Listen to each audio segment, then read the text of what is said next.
جس کو تاریخ کبھی نہیں بھلا سکی۔ سانحہ ماڈل ٹاؤن کب اور کیسے شروع ہوا اور کتنے لوگ اس کی زد میں آئے، تفصیلات اس رپورٹ میں۔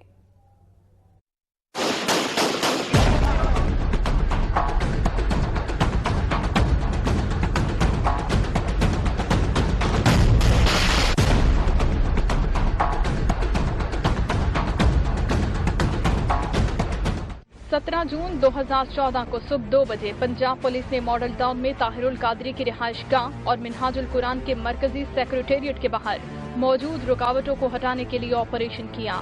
12 تھانوں کی پولیس رات 2 بجے پاکستان عوامی تحریک کے صدر مقام پہنچی اور بلڈوزرز کی مدد سے رکاوٹیں ہٹانے کی کوشش کی۔ کارکن مشتعل ہو گئے۔ پھر ایسا تصادم شروع ہوا جو آج تک کوئی نہ بھلا سکا۔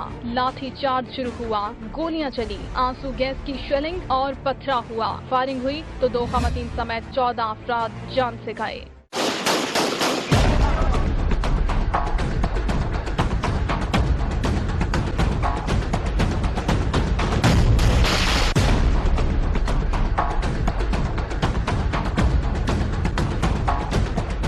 میڈیا پر بھی اس آپریشن کی بھرپور کوریج کی گئی۔ یہ آپریشن 13 گھنٹے چلتا رہا۔ جہاں ایک طرف پولیس کا آپریشن جاری تھا، وہیں سادہ لباس شخص گلو بٹ بھی توجہ کا مرکز بنا رہا، جو گاڑیوں کے شیشے اور دکانوں سے لوٹ مار کرتا دکھائی دیا۔ سانحہ ماڈل ٹاؤن کے تناظر میں 21 جون کو وزیر اعلیٰ پنجاب نے صوبائی وزیر قانون رانا ثناء اللہ سے استعفیٰ لیا۔ اسی طرح پرنسپل سیکریٹری ڈاکٹر توقیر شاہ کو بھی ان کے عہدے سے برطرف کر دیا۔ 19 جون کو اس سانحے کا مقدمہ SHO کی مدعیت میں تھانہ فیصل ٹاؤن میں درج کیا گیا۔ پورے کیس میں واحد گلو بٹ ہی تھا جسے سزا بھگتنا پڑی۔ وزیر اعلیٰ پنجاب شہباز شریف کے حکم پر تحقیقات کے لیے جسٹس باقر علی نجوی پر مشتمل یک رکنی عدالتی کمیشن تشکیل دیا گیا۔ جوڈیشل کمیشن رپورٹ کو منظر عام پر نہ لایا گیا، جس کے خلاف دوبارہ عدالت سے رجوع کیا گیا۔ طاہر القادری اس تمام تر کارروائی میں عدالت پر عدم اعتماد کا اظہار بھی کرتے رہے۔ جی بسم اللہ الرحمن الرحیم۔ سب سے پہلے میں محترم Azhar Siddique sahab senior advocate Supreme Court Pakistan, ان کو اس پروگرام میں خوش آمدید کہتا ہوں۔ وہ ہمارے سینئر بھی ہیں، ہیومن رائٹس ایکٹیوسٹ ہیں، ایک سرمایہ ہے۔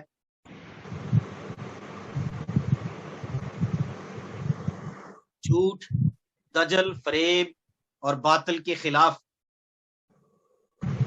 قانونی لحاظ سے ایک استعارہ بھی ہے، اور خاص طور پر 2007 کے بعد کی چلنے والی وکلا تحریک جاندار نام ہے۔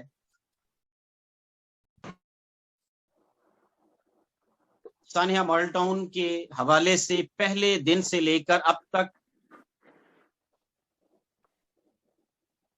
تمام کیسز میں یہ سانحہ ماڈل ٹاؤن کے مقتولین کے ورثاء کی جانب سے اور مظلومان کی جانب سے ہمیشہ مؤثر آواز بن کر موجود رہے ہیں۔ ہمارا عدل و انصاف ایک عام انسان کو کیسے کتنا انصاف مہیا کر پا رہا ہے یا نہیں کر پا رہا، اور سانحہ ماڈل ٹاؤن کے حوالے سے کیا قانونی مثال بنی، ہم آج بصد احترام با استعارہ شرف تلمذ ان کے سامنے موجود ہیں، ان کے خیالات سننے کے لیے، ان کی گفتگو سننے کے لیے، اور ہم دیار غیر میں بیٹھے ہوئے لوگوں کے لیے یہ سمجھنا بہت زیادہ آسان ہو جائے گا۔ میں ریکویسٹ کرتا ہوں محترم اظہر صدیق صاحب سے، senior advocate Supreme court of Pakistan, وہ اپنے خیالات کا اظہار فرمائیں۔ السلام علیکم جی، بہت شکریہ جی آپ دوست احباب کا کہ آپ نے مجھے موقع دیا کہ میں اپنے